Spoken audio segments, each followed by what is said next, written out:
ஹல்லேலூயா. பக்கத்தில் காது வா சொல்லுங்க, இன்றைக்கு என்ன நாள் கேளுங்க. என்ன நாள், என்ன நேரம்? ஆமென். ஓ சண்டே, வெரி குட், நல்ல ஞானம் அவருக்கு. ஹல்லேலூயா, ஹல்லேலூயா. இந்த சைட்ல இருக்காக ஒரு ஹல்லேலூயா சொல்லுவோமா? ஆண்டவரை மகிமைப்படுத்து. ஹல்லேலூயா, ஹல்லேலூயா, ஹல்லேலூயா.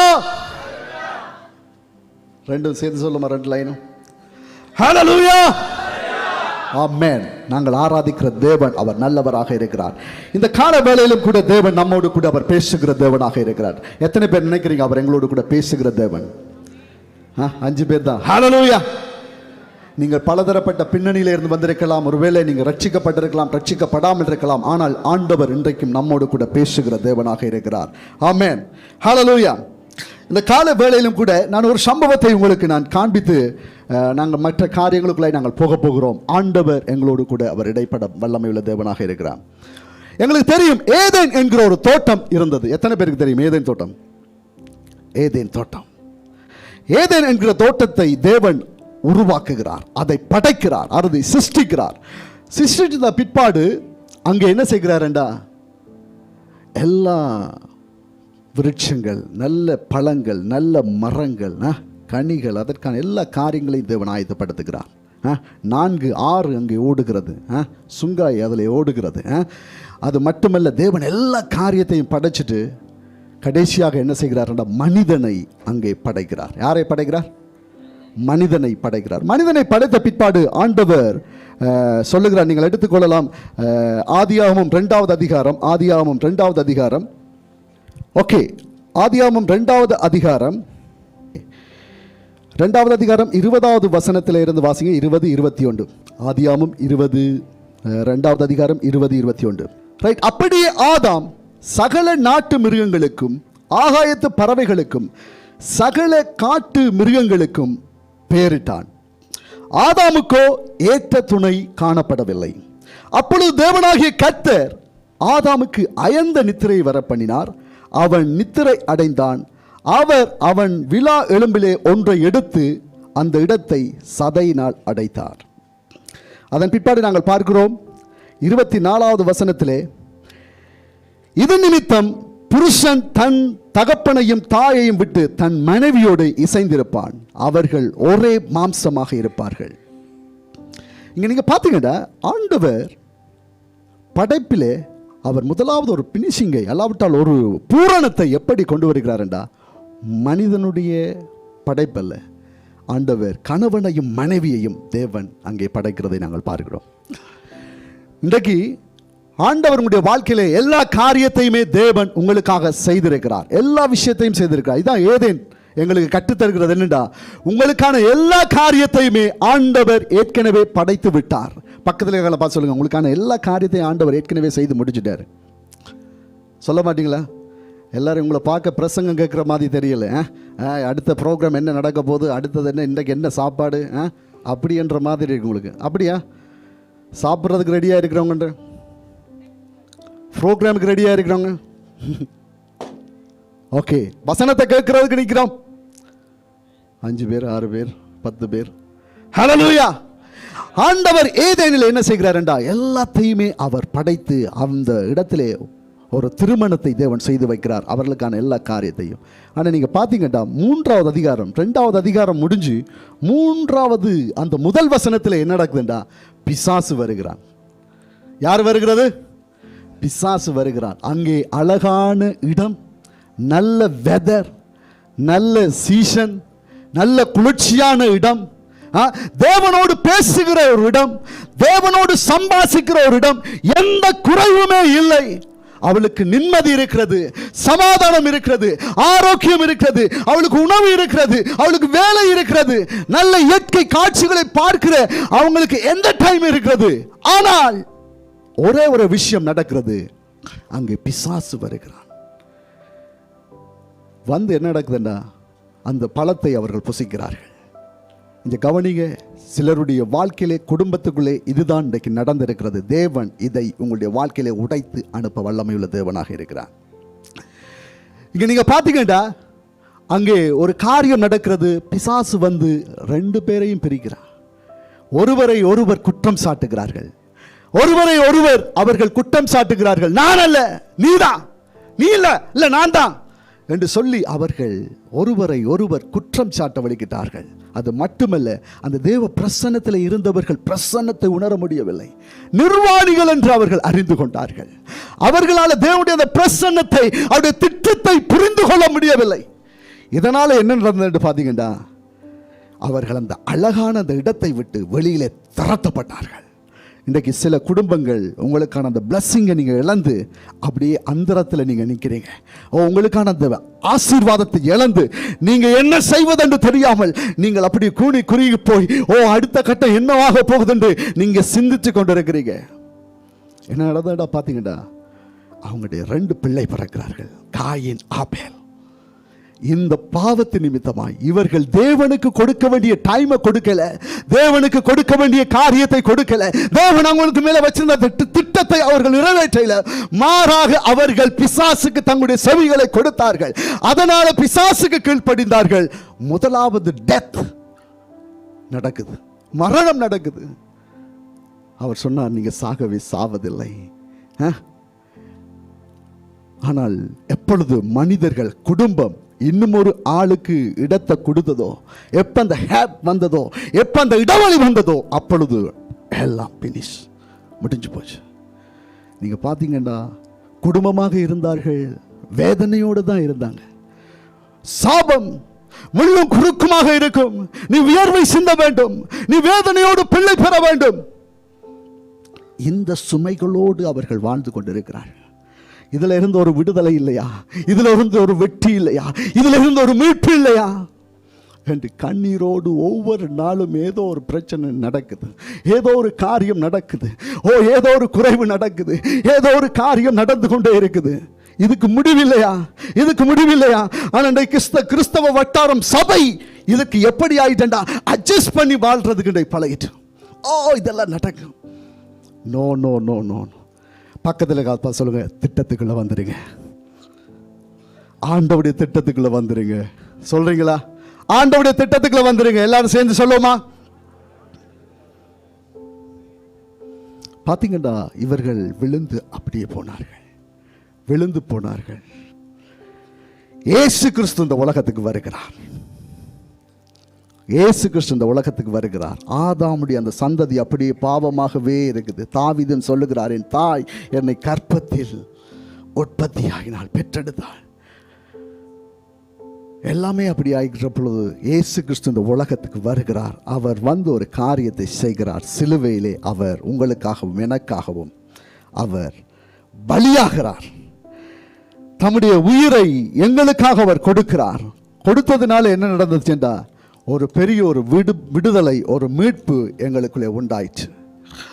ஆனால் இந்த விடுதலையை நாங்கள் எப்படி பெற்றுக்கொள்ள வேண்டுமானால், இன்றைக்கு இயேசு எங்களுடைய குடும்பத்துக்குள்ளே வர வேண்டும். பக்கத்தில் இருக்க சொல்லுங்க, இயேசு இயேசு இயேசு எங்களுடைய என்னுடைய குடும்பத்துக்குள்ள வரணும்.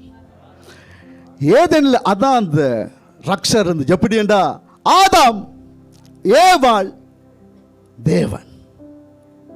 இந்த முக்கோணம் எப்ப கலருதோ, ரிமூவ் ஆகுதோ, அப்ப எல்லாமே அவுட். இன்றைக்கு உங்களுடைய கணவன் மனைவி, அங்கே கிறிஸ்து அந்த இணைப்பை இணைச்சிருக்கணும். அதுதான் சொல்லுகிறார்கள், 30 நூல் சீக்கிரமாக அறாது, 3 நூல் சீக்கிரமாக அறுந்து போகாது. இந்த இணைப்பு இல்லாததுனால என்ன நடக்குது? குடும்பங்களுக்குள்ளே பிசாசு வந்து நுழைஞ்சிட்டான். பிசாசு வந்து நுழைஞ்சு இன்றைக்கு நிறைய பிரிவினைகள், நிறைய பாவ காரியங்கள், நிறைய ஒவ்வொரு நாளும் ஏதோ ஒரு புது புது ப்ராப்ளம்ஸ், புது புது பிரச்சனை வந்து கொண்டே இருக்கிறது. ஆனால் இன்றைக்கு இயேசு உங்களை பார்த்து சொல்லுகிறார், பரிசுத்த ஆவியானவர் உங்களை பார்த்து சொல்லுகிறார், இன்றைக்கு தேவன் உங்களோடு வரப்போகிறார், இயேசு உங்களோடு வரப்போகிறார். நீங்கள் பார்த்தீங்கன்னா, இயேசு தன்னுடைய ஊழியத்தை ஆரம்பிக்கிற பொழுது முதலாவது ஒரு கல்யாண வீட்டுக்கு போகிறார். கானானூர் கல்யாண வீட்டில் அங்கே இயேசுவை இன்வைட் பண்ணியிருந்தாங்க. இயேசு அங்கே போகிறார். ஆனால் இயேசு இருந்த இடத்துல ஒரு குழப்பம் ஏற்படுது. திராட்சரசம் இல்லை, திராட்சரசம் இல்லை. ஒரு பெரிய ஒரு பிரச்சனை இல்லைங்க. மாப்பிள்ளைக்கு ஹார்ட் அட்டாக் வந்துட்டு, ஐயோ தாலி கட்ட நேரத்தில் ஹார்ட் அட்டாக் வந்துட்டு அவர் இறக்க போகிறாரு, அந்த பிரச்சனை இல்லை. அல்லாவிட்டால் பொண்ணு ஓடி போயிட்டாங்க, நோ நோ நோ, சிம்பிள், திராட்சரசம் இல்லை. ஆண்டவர் இந்த காலை வழியில் உங்களை பார்த்து சொல்கிறார், சிம்பிள் மேட்டரையும் அவர் முடிச்சு கொடுப்பாரு. ஹல்லேலூயா, ஹல்லேலூயா. இன்றைக்கு சின்ன பிரச்சனை தான், ஆண்டவர் அங்கே இருக்கிறார், நான் அங்கே இருக்கிறேன், நான் உங்கள் நடுவில் இருக்கிறேன். No worries, no worries. கொஞ்சம் கம்முன்னு இருங்க, கொஞ்சம் சத்தம் போடாமல் இருங்க, கொஞ்சம் அங்கெஞ்சு போகாதீங்க, ஆளை தேடாதீங்க, நான் இங்கே இருக்கிறேன். படகிலே சீஷர்களோடு போய் கொண்டிருக்கிறார்கள். காற்று அடிக்கிறது, அலை பாய்கிறது, போட் கவல போகுது. பேதுருக்கு நல்லா நீச்சல் தெரியும். இந்த கலிலேயே அந்த கடல் எனக்கு தண்ணிப்பட்ட பாடம், நான் நீந்தி போயிடுவேன். ஆனால் ஒரு பயம், ஒரு பயம். இந்த கால வேளையில் சிலருடைய ஃபேமிலிக்குள்ள சில பயங்கள். என்ன செய்ய போகிறோம், என்னுடைய பிள்ளைகளுடைய எதிர்காலம் எப்படியாக போதும். ஆண்டவர் சொல்லுகிறார், அற்ப விசுவாசிகளே ஏன் பயப்படுகிறீர்கள்? இன்றைக்கு இவ்வளவு காலம் கிறிஸ்துவை அறிந்து அவர் எங்களுக்காக சிலுவையிலே பாடுகளை ஏற்றுக்கொண்டும் இன்றும் அவர் எங்களுடைய குடும்பத்துக்குள்ளே இல்லாமல் வெளியில் நிற்கிறார். வெளிப்படத்தில் சொல்லப்பட்டார், நான் வெளியிலிருந்து கதவை தட்டி கொண்டிருக்கிறேன், ஏய் திறங்கடா, திறங்க, ஓப்பன் த டோர். ஆண்டவரை நீர் வராதீங்க, ஏண்டா இங்கே ஒரு கேஸ் ஒன்று ஓடிக்கிட்டு இருக்கு, இங்கே பிரச்சனை ஒன்று போய்கிட்டு இருக்கு, இதுக்குள்ள நீங்கள் வராதீங்க. ஆண்டவர் காற்றையும் கடலையும் பார்த்து அதட்டினார் என்ற அதிகாரம் எங்களுக்கு கொடுத்திருக்கிறார். இந்த கால வேளையில் உங்களுக்கு அதிகாரம் கொடுத்திருக்கிறார். அதான் அந்த பாடல், சிங்கத்தின் பிள்ளையாய் என்னை மாற்றினீர். பூனை மாதிரி படுத்திருக்கிறது இல்லை, எங்களை ஆண்டவர் சிங்கமாக தேவன் எங்களை உருவாக்குகிறார், எங்களை பார்க்கிறார். சாத்தானுடைய சகல வல்லமைகளை மேற்கொள்ளுகிற அதிகாரத்தை தேவன் உங்களுக்கு கொடுக்கிறார். எபேசியருக்கு வருகிற பொழுது பவுல் ஃபேமிலிக்கு எழுதுகிறார், குடும்பத்துக்கு, மனைவிகளே உங்கள் சொந்த புருஷனுக்கு கீழ்ப்படியுங்கள், புருஷர்களே உங்கள் சொந்த மனைவியை நேசிங்கள். ஏன் பவுல் அப்படி சொந்தம் என்று எழுதினான்னு தெரியா? சொந்தம் என்று ஏண்டா இன்றைக்கு நிறைய பேர் சொல்லுகிறார்கள் தங்களுடைய மனைவியை விட மற்றவங்களை தான் அதிகமாக நேசிக்கிறார்கள். கணவன் மனைவி ஏன் அது அப்படின்னு தெரியல. எனவே இங்க நீங்க பாத்தீங்கன்னா பவுல் சொல்லுகிறார் கீழ்ப்படிவு. பக்கத்தில் இருக்காங்கள பார்த்து சொல்லுங்க, ஒரு தட்டொண்டு போட்டு கீழ்ப்படிவு அடிச்சிடாங்க. ஹல்லேலூயா. அன்றைக்கு கீழ்ப்படிவு இதுதான் ஏதேனிலே இல்லாமல் போனது. என்னென்று பார்த்தீங்கன்னா அந்த கீழ்ப்படிவு. தேவனுடைய வார்த்தைக்கு கீழ்ப்படியவில்லை, அல்லாவிட்டால் அவர்கள் இணைந்திருக்க வேண்டும் என்கிற அந்த வார்த்தைக்கு அவர்கள் கீழ்ப்படியாமல் பிரிந்து அவர்கள் மூன்றாவது நபரோடு கூட பேசுகிறதை நாங்கள் பார்க்கிறோம். ஆதியாகமத்தில் நாங்கள் பார்க்கிறோம், ஆதாமுக்கு அப்பா இருக்குதா? ஆதாமுக்கு அப்பா இருக்குதா? ஒரு கேள்வி. அம்மா இருக்கிறாங்களா? மாமி இருந்தாங்களா? ஏது ஆதாமுக்கு மாமி இருந்தாங்களா? மாமா இருந்தாங்களா? ஆனால் ஆண்டவர் சொல்லுகிறார்,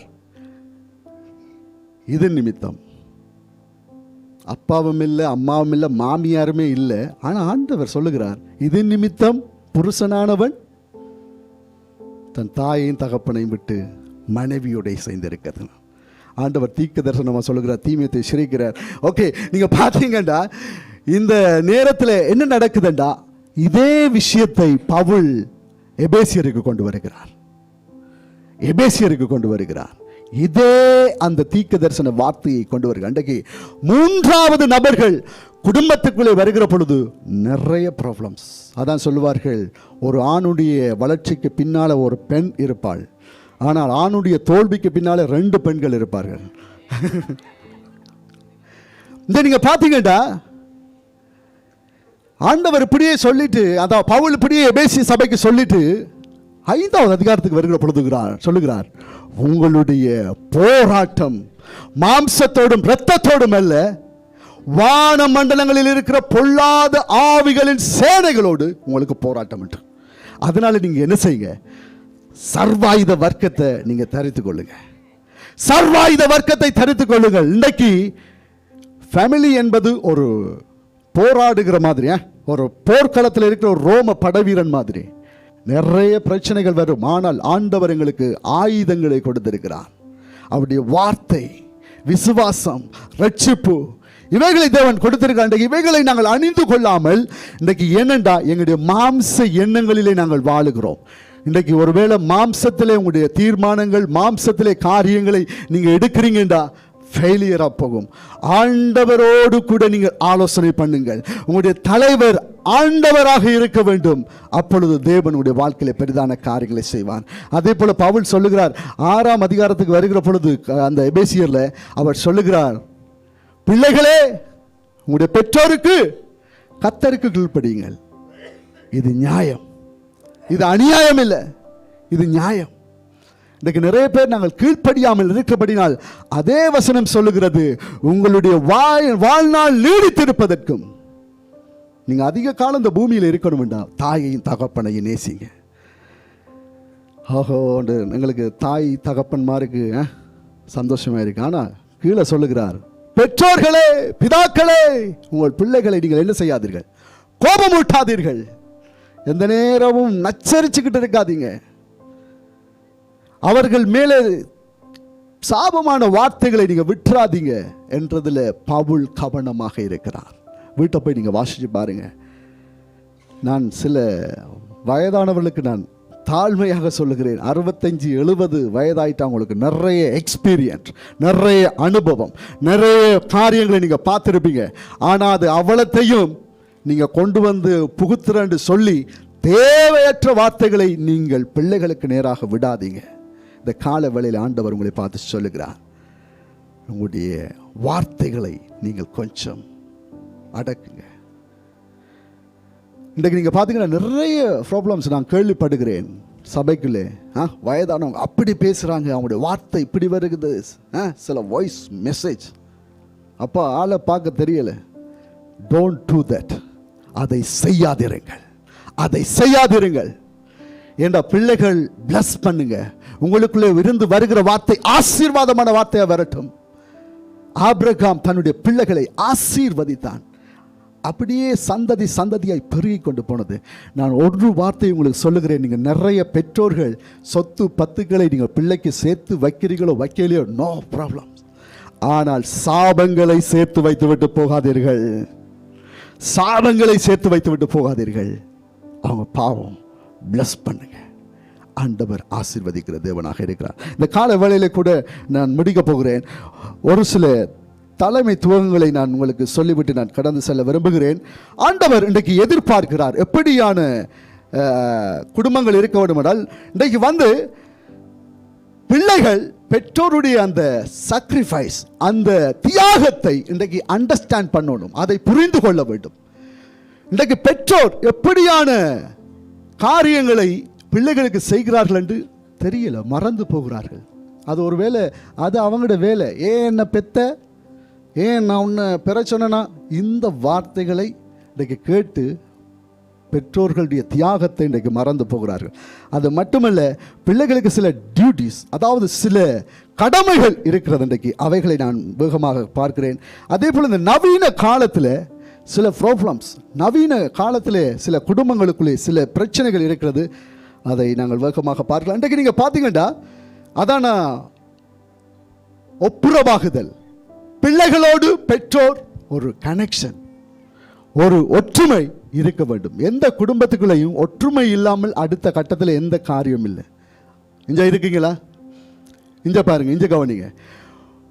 ஒற்றுமை இல்லாவிட்டால் அங்கே எந்த காரியம் இல்லை. மினிஸ்ட்ரியாக இருக்கலாம், ஃபேமிலியாக இருக்கலாம், ஒர்க் பிளேஸாக இருக்கலாம், பாஸாக இருக்கலாம், நீங்கள் வேலையாட்களாக இருக்கலாம். அங்கே ஒற்றுமை இல்லாவிட்டால் நிறைய பிரச்சனை. அதனால தான் இந்த கால வேளையிலே நாங்கள் ஒருவரோடு ஒருவர் நாங்கள் ஐக்கியத்தை ஏற்படுத்த கொள்ளும்படி சொன்னோம். எனவே நீங்கள் அதை தொடர்ந்து செய்யுங்கள். ஆராதனை முடிவிலும் யாரோடையாவது நீங்கள் மனக்கசப்புகள் இருந்ததுன்னா நீங்கள் பேசிக்கொள்ளுங்க. அதே மாதிரி நீங்கள் பார்க்கலாம் 3 விஷயங்கள். ஒன்று வந்து ஆண்டவர் இந்த காலை வேளையில் உங்களை பார்த்து சொல்லுகிறார், நீ முதலாவது வீட்டு தலைவர்கள் ஒரு ஆசாரியனாக இருங்க. பக்கத்தில் இருக்க சொல்லுங்க, ஒரு ஆசாரியனாக இருங்க, உங்களுடைய குடும்பத்துக்கு ஆசாரியனாக இருங்க. 2வது, ஒரு மேய்ப்பனாக நீங்க இருங்க, உங்களுடைய குடும்பத்திற்கு மேய்ப்பனாக இருங்க. அவங்களை கவனிங்க, அவங்களுக்கு பாதுகாப்பு கொடுங்க, அவங்கள நீங்க தான் கைட் பண்ண வேணும். 3வது விஷயம், ஒரு கிறிஸ்துவாக இருங்க உங்களுடைய குடும்பத்துக்கு. அம்மா அப்பா உங்களுடைய குடும்பத்துக்கு நீங்கள் ஒரு கிறிஸ்துவாக இருக்கும்படி ஆண்டவர் இந்த காலை வேளையில் உங்களை பார்த்து சொல்லுகிறார். கிறிஸ்து ஒரு நீண்ட ஒரு நோக்கத்தை வைத்திருந்தார், பெரிய ஒரு திட்டத்தை வைத்திருந்தார். அவர் ஒரு முன்மாதிரியாக இருந்தார். ஆசாரியன் எப்படி அவர்கள் ஜெபிக்க வேண்டும், பாவம் செய்கிறார்களா, தேவனோடு அவருடைய உறவு எப்படி இருக்குது, ஒரு கனெக்ஷனை ஏற்படுத்தி விடுகிறவர்களாக இருக்க வேண்டும். அதே மாதிரி ஒரு மேய்ப்பன் அவருடைய பாதுகாப்பு, பராமரிப்பு, அவர்களுக்கான போஷிப்பு இவைகளை கொடுக்கிறவனாக இருக்க வேண்டும். இன்றைக்கு இந்த உலகத்தில் நீங்கள் பார்த்தீங்கன்னா பலதரப்பட்ட தலைமைத்துவங்கள் இருக்கிறது. ஒன்று வந்து இந்த ஜனநாயகம், டெமோக்ரஸியா, ஓகே, ஜனநாயகம் இன்றைக்கு குடும்பத்துக்குள்ளே ஜனநாயகம் இருக்கிறதா, இவங்க சொல்லுகிறது சபைக்கும் இதுக்கு பொருந்தும், ஜனநாயகமாக நடக்கிறோம். இன்னொன்று வந்து சர்வாதிகாரம். இன்றைக்கு எல்லாமே என்னுடைய கட்டுப்பாடுகளாக இருக்கணும். ஹஸ்பண்ட் சொல்கிறேன் எல்லாம் எந்த கட்டுப்பாடு, நான் சொல்கிறது தான் இன்றைக்கு செய்யணும் என்று இன்றைக்கு இருக்கிற ஃபேமிலிஸ் இருக்குது. அதே மாதிரி இன்றைக்கு வந்து கொடுத்து வாங்குகிற தலைமைத்துவம். 5 வெள்ளி தாரேன், கொஞ்சம் கால் அமர்த்தி விடு, 10 வெள்ளி தாரேன், கடைக்கு போயிட்டு வா என்று சொல்லி கொடுத்து வாங்குகிற தலைமைத்துவங்கள் இருக்கிறது. இன்னொன்று தலையிடாத தலைமைத்துவம் இருக்கிறது. அப்பா அம்மா இருப்பார்கள், கண்டுக்கிறதே இல்லை. நீ போ, நீ வா, உன் இஷ்டத்துக்கு நீ வந்து இது வந்து ஃப்ரீடமாக இருக்க வேண்டிய காலம் என்று சொல்லி இன்றைக்கு பிள்ளைகளை, இன்றைக்கு பெற்றோர் இருந்தும் பிள்ளைகள் பாவத்துக்குள்ளே இருக்கிறார்கள், அக்கிரமத்துக்குள்ளே இருக்கிறார்கள். ஆனால் ஆண்டவர் சொல்லுகிறார், நீ இந்த கால வழியிலே ஒரு ஆசாரியனாகிறேன், ஒரு மேய்ப்பனாகிறேன், ஒரு கிறிஸ்துவாக உங்களுடைய குடும்பத்துக்குள்ளே நீங்கள் இருக்கிற பொழுது தேவன் உங்களுடைய வாழ்க்கையை ஆசீர்வதிக்க ஒரு வல்லமையுள்ள தேவனாக இருக்கிறார். ஆமென், ஆமென், ஆமென். நாங்கள் எல்லாரும் கண்களை மூடி நாங்கள் எழுந்து நிற்போம்.